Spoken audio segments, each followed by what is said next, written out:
Are you wearing all the hats in your home remodeling company? Are you out there doing the carpentry? Are you running the financials? Are you doing the marketing? Are you doing the sales? Are you, I don't know, like fixing stuff? Like you're doing everything. And so if that's you, it's kind of like you're constantly shape shifting throughout the day, trying to do a little bit of everything. And that can be super hard because, hey, if you're the CEO, you're going to be the chief firefighting officer. That's part of your job.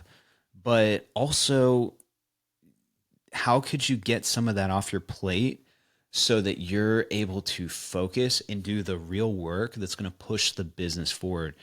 So, something to think about is in business, there are a few small tasks, a few small projects that can significantly push the entire business forward 1 to 2 years from now. In an example of that in our business, Michael and I talked a couple years ago, and we built a piece of software for us to use in house as a business to improve our website creation process. Because us making websites is like super similar to what home remodelers do, working on or a builder does for a house. We do the same thing, we just do it digitally with web properties. But regardless, we built an in house tool to greatly improve our efficiency in that process. We did that 2 years ago, and it was a, I don't know, 3 month thing. It was a big project, and we completed it. And I will tell you that new hires that we've brought on in the business in the past couple months are so excited about that in-house tool that we built, that software we built. And it is one of the reasons we're attracting and maintaining great talent. That's an unintended consequence of us investing in ourselves and doing the few big impact things that would have a long-term impact on the company.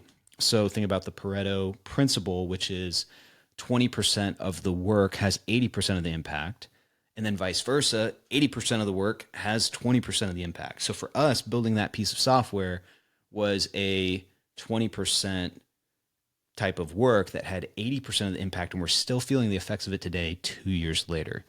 So my question to you is this: you're wearing a lot of hats. What hats can you delegate? Number one. And number two, what's the real work that you could be doing that could consistently push the business forward? And I think to step back, there's three big areas to look at: sales, marketing, and operations. Maybe you're doing pretty good in operations, but maybe marketing and sales aren't systematized.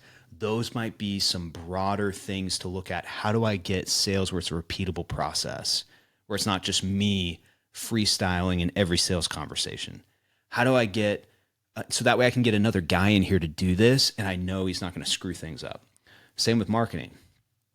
How do I get this systematized where I'm not just depending on referrals, or I just have the got a guy syndrome where it's like, okay, cool, I'm just going to get a guy who's going to just do marketing stuff that I don't understand, and I'm just going to pay him whatever, and I'm not really going to know what I'm getting in return. And you see how that's the got a guy syndrome. It's the, I wrote a check and I didn't pay attention to what it was, and I bought a service that I don't understand, and I don't see the return effect on my business. So something to think about with that is, instead of the got a guy, we need to have different key partners and different key employees and different people that will take pieces of the business and report back to you and educate you on what's happening, similar to a executive group in a business. So the C-suite in a business, where the chief operation officer is going to report to the CEO, and basically all of operations is running through him and or her, and they are there to own that part of the business but also report to the CEO. So the business owner, being you, the home remodeler, is being elevated to simply delegate that chunk to one person that's an A player that's going to make it run, and they're going to give you the information you need. It's different than the I got a guy. Now it's the I have a partner that I trust and we work together as a team. So it's different. But I think if you find yourself talking about I'm in marketing, so I hear this a lot when I talk to home remodelers, and they say, "Well, I got a guy, I got a website, I got an SEO guy, I got a Google Ads guy." It's like, okay, let's not commoditize let's not commoditize the work that needs to be done. Instead, let's find a strategic partner. So what I'd much rather hear from a home remodeler is, hey, I have a strategic partner that is like a marketing director and my marketing team. So that's a radically different type of person. And anyway, those are things to think about.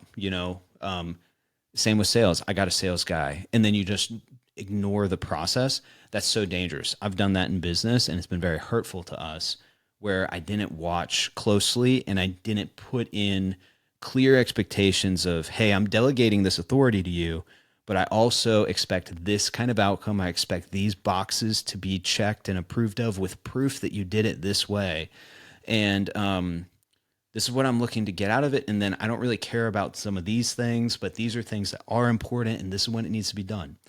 And this is, if it's SEO, if it's Google Ads, who cares, right? As a business owner, what you care about is, I need these leads by this period of time, and I need this to be a consistent part of the business, and I need this type of qualification for the leads coming in. Those are things that matter. And so the I've got a Google SEO guy breaks because you're focused on the platform and the service instead of the strategic needs of the business. And so let's elevate the conversation to partnership with strategic partners rather than commoditization of a service. That's really what I'm trying to say.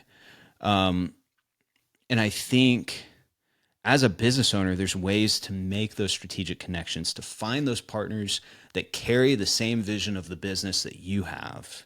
And now your job as a CEO is still be the chief firefighter, but also to carry the vision and communicate the vision very clearly for the culture and for the future of the company, where you're going, so that all these key partners can grab on and run with the vision and help produce the outcome that you're looking for.